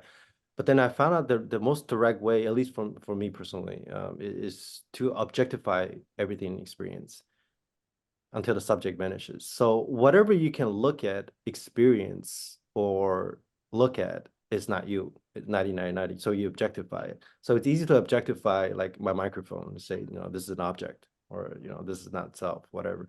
But once you start getting deeper into the experience of being like, a Mitsu, a human, whatever, you can start to objectify your body. And that's pretty easy. But once you start to objectify even thoughts and feelings, that's where it gets tricky. And then you go even deeper and you start to objectify even awareness, or even like the witness. Or you start to objectify even the experience of, Brahman consciousness. If you can experience it, it's not it. So you keep objectifying things until the subject vanishes. So if everything is the object, there's no subject. That's the same thing as say everything is a subject, there's no object. So that's how you dwell. That's really useful. That's the essence of becoming the experience, because then there's no subject. Right. Then there's no object either. Or you can subject and object co-arise, the way I talked about it before. But neither has inherent existence. Nothing stands alone. It's you just it's like when you say it like that, you'd be like, both of you fall, right? So everything that seems rarefied is like that. It's like that Spider-Man meme where they're all pointing at each other. Yeah, exactly. It's by pointing, they give rise to each other's existence. But you see the interconnectivity of everything. You don't exclude, like you say, you don't exclude anything. You just see that's right. They don't have an inherent existence, but that doesn't mean they're not there. The only time I would red flag anything is if it's exclusionary. That's all. And if you feel that there are some places in non-duality, which is still it's a nothing, this is this. That's all this really is. If you feel like there's something that's exclusionary, then it's forcing a position. It's forcing a solid ground. Even everything we're saying here could be made to a new ground. Anything could be made to a new ground, actually. Everything. So that's have to be really like that's how the inquiry comes in. Whatever ground you're experiencing, objectify that. And sometimes the blind spot is right in front of you. Who is the one that's doing the inquiry? Can you observe, or can you experience the one that's doing the inquiry? Then you objectify even that. So every time you objectify something in experience, the subject becomes thinner and thinner and thinner and thinner until it becomes that singularity. Yeah. And when there's no subject, there's no object either. But then they both exist, codependent arising. And that's also part of the fun, is that sometimes there seems to be expressions, appearances. So what for now is kind of like the inquiry there for now. Here gone, here gone, here gone, here gone. As soon as we know it, gone. As soon as we say it, gone. As soon as we see it, gone. As soon as we notice, gone. Including this sense of like, is there a self? Gone. Right. Yeah, that's interesting, because somebody asked the Buddha if there is a self, and he didn't respond. And then he said, okay, is there no self? He didn't respond either. Because no self is just another extreme too. Like the feeling of no self actually arises through a self. So that's why at the end, you kind of transcend even the duality between self or no self. And there's a benefit to playing in the extremes as well, because absolutely to stretch that smearing that Frank and I had talked about. Actually, until they connect. You find that the extremes are this. Oh, what? Yeah, you just become the embryo. What is that thing called? The snake bite its own tail, like the name of the show. Or the show. What is it called? The Ouroboros? Ouroboros. But I love how you called it a show. That's awesome. The Ouroboros. Like, that's exactly what it feels like. It's like you're swallowing the universe while eating it at the same time. Chris and Galen, I know we just went off. Do you have anything you want to? Yeah, I would just look at what you hope to get out of defining if it's spiritual or not, and does it actually make a difference on landing in either side of the spectrum, and does it really matter? Yeah. I guess like ultimately I do feel like it doesn't really matter. Like I feel like my main instinct is right now is just like, well, just see, okay, there's these whatever non-dual speakers, awakened speakers, they're talking about something. You seem to have an intuitive sense that what they're talking about is a real thing. Well, just, do whatever you have to do, or don't do whatever you have to do to, fully see that. and that's basically my only. That's really my only. That's kind of the only fundamental like line of code in my brain anymore, sort of thing. But I guess this other thing of this, what the spirituality is about for me, it's kind of an element of faith or an element of the heart. And this is this soul thing I'm talking about. When I'm talking about soul, I'm not necessarily talking about what frankyang means by Brahman, or the self. It's basically, I do just kind of, the soul is just a real thing. It's like, it's the Sri Aurobindo and the Mother talk about it as the psychic being, and it's the thing that incarnates. And for instance, like, I've also seen Matt Garrett talk about this, for instance. He's another, person in this, in this non-duality sphere. And, he's now talking a lot about kind of, past lives and other realms, and remembering who he is at the level of soul, essentially. And he's talking about whatever, like, certain soul memories, you could say. And for me, just, I kind of, again, like, you can think this is opinion or not, but it's just like, this is just what's happening then, apparently. But basically, it's sort of just, to me, this intuitive knowledge about the soul of the psychic being, this is actually realer to me than this non-duality stuff. Like, I still don't fully understand what this is talking about. But the thing of the soul, I knew that before I even saw these speakers or came to know about these speakers. So for me, what is the spirituality about? It's to do, I guess, with this intuitive feeling. I wouldn't even say it's a concept. It's like, I kind of just know that I have a soul and that I ultimately am a soul beneath, like, if everything just exploded, that thing would still be here. And I guess there's also just a kind of one other element of intuition, which is around basically, like, for me, from my perspective, like, there's no way that Sri Aurobindo, for instance, didn't know what all this stuff was about, for instance, or, Sri Ramakrishna. Like, everything that is being spoken about in this whole environment of YouTube non-duality is, I mean, I invite you to consider this with me, is, possibly, a fairly kind of a small element of the greater perspective of things that they had. It's just a suggestion, but it could also be some weird identity projection. I'm just, whatever, but I'm saying that now. And and basically, I just sort of feel that from Sri Aurobindo, that he doesn't speak any of these ways. He talks about the importance of faith. He talks about the importance of the divine as a real thing, that relationship with the divine is a real thing. Bhakti, and sort of living a life that is kind of constantly in offering towards the divine, and everything you do, like when you eat, you offer, when you move, you offer, everything. It's like there's this sort of increase, and I guess this element of love about it, element of the divine about it, divine love, something like this. And he talks in none of these ways, and I don't feel that he somehow wasn't aware of whatever the hell this particular state or experience that these speakers are talking about. Like, he definitely was aware of that, and yet he's not there like, oh, there's just nothing. No, there's a lot, and there's a lot, and ultimately, yeah, there's a lot of actually kind of something to do with the substance of the heart that the word divine points to, and these things are all, they're real to me, god damn it, something like that.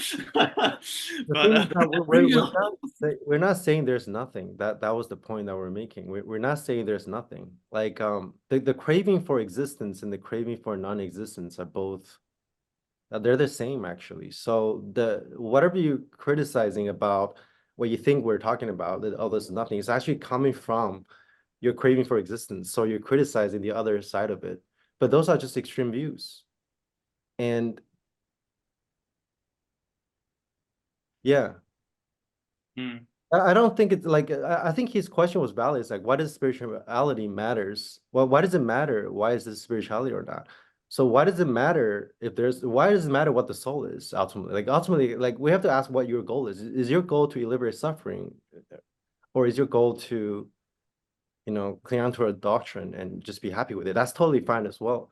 But if your goal is to liberate suffering, then any kind of grasping, any kind of a ground, any kind of assumption, that's something you have to look at. The end is not about what's real and what's not real. The end is not about like knowledge. It's neither real nor not real. Yeah. Right? It's not about those kind of debates are completely unnecessary for awakening, actually. Say that again, sorry, I missed that. Those kind of debates, whether Krishna said was real, there's really this divine thing or not. Yeah. Debates, maybe your goal isn't to see the true nature of experience, but there's nothing wrong with that as well. But I'm just saying, if your goal is to liberate suffering, and then any kind of a verification is something that has to be deconstructed ultimately. Yeah. The thing is, I understand what you're saying. I wouldn't agree with that. I'm not interested in seeing what needs to be seen in the way that you're talking about. What I'm pointing at is that there's always a conceptual framework behind any speech. Like, for example, what you just said, everything you just said to me, there was a vibe of it actually coming from a Buddhistic conceptual framework. And whether you're aware of that or not, there's this sense that actually that is the background series of concepts that is informing that particular view. And I guess I am interested in seeing this, and I am even willing to let go of everything I just said if, that's the price of whatever, seeing this or awakening or whatever. I'm willing to, die to that if that has to be what this ultimately ends up being. But basically, for me, there just is a sense that, I don't know, basically there's just this weird attachment to Sri Aurobindo and the mother and particular other elements of the sort of Sanatana Dharmic Indian tradition. And I just, I don't think, that's it. Yeah, that's it. I think that's a worthwhile exploration. I can't see any wrong here. I can't. It just doesn't fit. What I do see is a very intense form of curiosity. There you go. Just let that be the guide. Maybe the details matter. Maybe they don't. Play with both sides. That's all. But I just couldn't see wrong here. It just still fits perfectly. Okay, interesting. Yeah, I think the best way to look at spirituality is just a tool. It's not real or not real. It's just a tool. Like Buddhism is just a tool. The Buddha will be the first one to tell you that everything he talked about was empty as well. It is just a raft that you use to carry yourself across the river. And then once you're across the river, you throw the raft away. And your raft could be Krishna or, Christian God. It could be anything. Some people's raft is taking a bunch of drugs until they just break. So this is different tools. Yeah. Yeah. Tool real or not real? That's ultimately that's not the question. What tool is the most pragmatic to you? Then that's true for you. And sure, okay. And you will always have 100% support because how could experience ever be denied? That just doesn't even show up. So whatever experience is, yeah, okay, yes, and.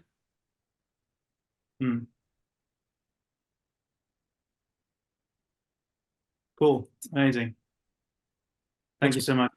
Thank you for bringing that up. Talk to you soon, man. All right, Nico. Hello, everybody. Hey.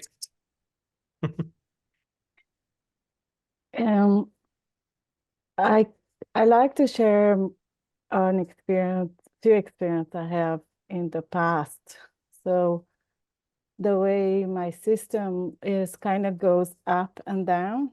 So it feels like heaven, and I had experiences being an angel, but at the same time, I had to go down as well, and I had to become a demon. So it's an experience. It has nothing to do with anything. And in the lower realms, demons used to be people, in my experience. So I'm only talking about my experience. And at the moment, if one of them visits me, I give them a big hug and kiss. I kiss them on their face, like, and it's just an energy that it turns into something else. And it's not scary ever anymore because it's just part of me. And every time I'm scared of something, I just ask them, like, who are you and what do you want? And they have the answer. They have the answer to you because they might not be scary. They might just need something, some answers or, you know. But that's in the realm of form, of course. And there is this and there is that and there is both. So usually reality showed me so many times how many times I was wrong about everything, because it's both. It's everything, it's both. So if you take one side, you're missing the point of the other side, and you are never getting to the middle then. And the middle is the point of infinity. And my question is, Yeah, and infinity is all inclusive. Yeah. Sorry? Yeah, infinity is all inclusive. And I like what you said about the middle too. So to me, the middle is not just something in the middle of two extremes, it's that which transcends both sides of the extreme, but includes both sides of the extreme. Exactly. That's the middle way. It's both. It's not female or male, it's both. It's feminine, masculine. You embodied both. So Frank, I'm so happy that you answered because you are so close to my heart. When I embodied the masculine, the divine masculine, I was watching your videos and I just felt the brotherhood. So like, hey bro, I'm so happy to see Hi, bro. you. Yeah, oh wow, yeah. So I'm going into the feminine now, so that's interesting as well. Yeah. My question is, so there are a lot of information on the internet about Kundalini and like scaring people off, including myself. So if you would say something to your younger self about Kundalini, like how is, like is it scary, is it not? Is it something that, I don't know, if you would give an advice to the younger you, what would be about this? Was that question to me or To everybody, okay. please. But to you first, obviously, because you're my favorite. I'm sure not sure if you're talking to me. I'm kidding. I am, yeah. Yeah, I can say something about Kundalini. Well, I went through a what I call a Kundalini phase for about 2 years, where I had a few experiences where I experienced a very classic Kundalini kind of opening, where every one of my chakras just open up, boom, boom, boom, boom, all the way to the crown, and that cycle went on for. There's big cycles of this, smaller cycles of this, but this whole Kundalini energy thing went on for about 2 years. Oh shit. It didn't really subside until about maybe a year and a half, 2 years ago. Like going back to what I was saying earlier, once you realize something, it's yours and it disappears. It's just like eating an apple. Once you eat an apple, it becomes you, but you don't see the apple anymore. Same thing with any kind of realization. Same thing with Kundalini. I was actually quite attached to this whole Kundalini thing, like anything that the ego can attach itself onto. I thought I was this like Shakti god or whatever. I had this superpower. But at the end, and looking back on it, if I could give myself advice as a younger version of it, first of all, nothing needs to be different. Everything on your path was perfectly there for a reason. Every single particle was aligned. But looking back on it, what I think Kundalini is just a contraction of energy in the body. So once all your contractions and all the energy blockages are opened up, you're not going to really feel the Kundalini energy anymore. Because if you still feel something as energetic, then still going some kind of a process of dissolution or transformation. So you can say the energy, like we said, the kind of linear energy is now smeared across infinite space. So at the end, you just become the life force itself. And kind of linear energy really is just the life force itself. It's the most powerful force in existence, as you say. But it's not like your energy. It's just life itself. Mm-hmm. So Because I feel now it's the time for me. Huh? I feel that now it's that time for me that I got to that point where I cleaned everything. And now it's starting to come up, you know. Yeah, But I do feel energy coming from up, down, and now it starts to come from down to up as well. Yes, that cycle will continue. It's just a process of cleaning out the blockages. But once the blockages are cleaned out, the energy is free flowing.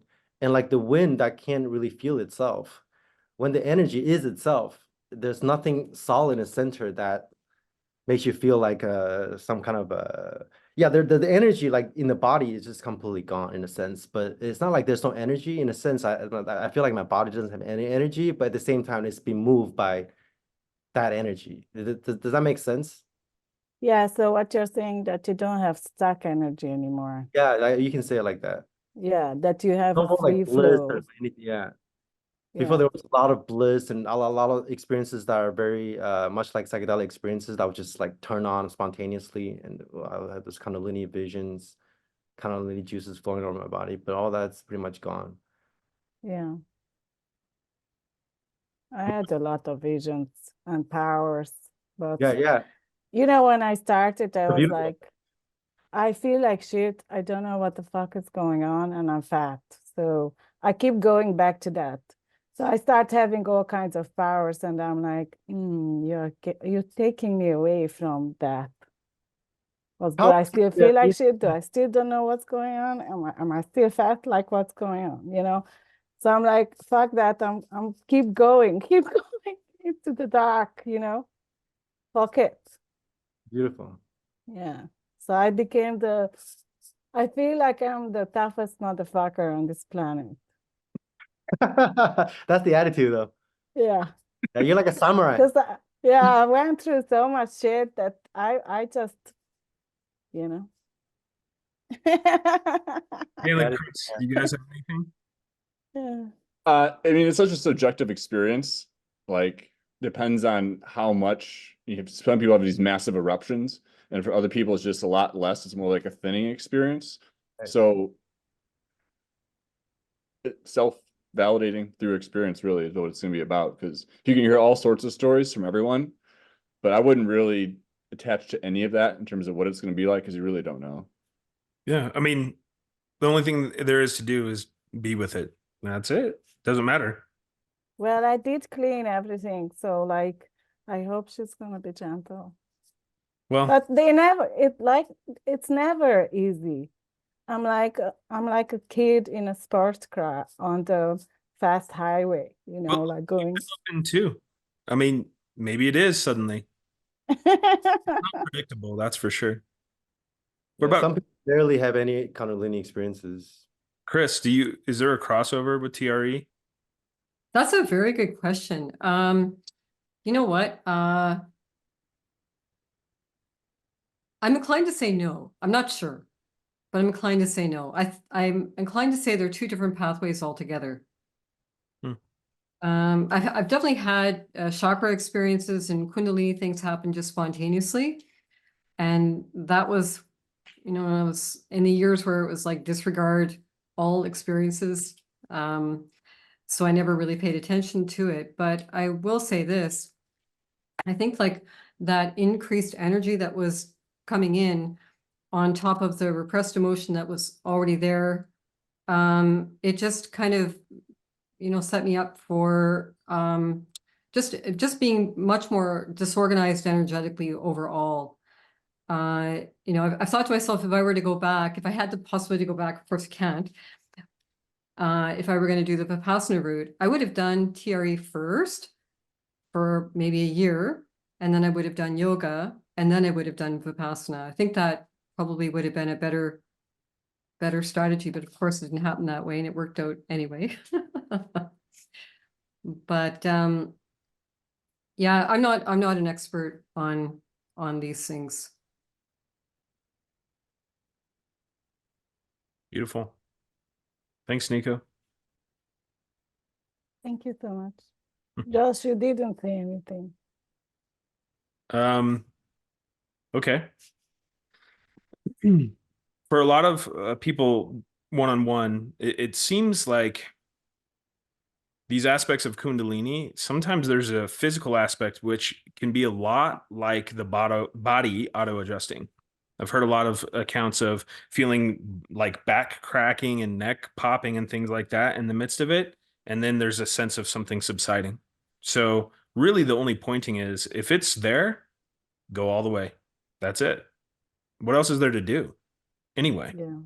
So it doesn't matter where it goes. It doesn't matter what it means. All that stuff is superfluous. It's just accessory storyline. If it's there, that's all there is. And who knows? Maybe you get a chiropractic adjustment in the process. But it seems like there's some body knowledge involved in the energetics as well. And that just can't be known. It can only be engaged with. So have fun. Thank you so much. You I do. I know Although I can't, like, I couldn't walk for a week. another adventure. Okay. Thank you so much. Yeah. All right. So we've reached our max. I know this was a pretty intense, beautiful Ouroboros. So I wanted just to thank everyone for coming and for all of your participation. It's been really interesting. Chris, you have anything you want to share before we head out? No, just really awesome to be here with everyone. Yeah. The shares were really real. I love that. Galen, do you have anything you want to say? Yeah, just stick to the basics and keep it simple.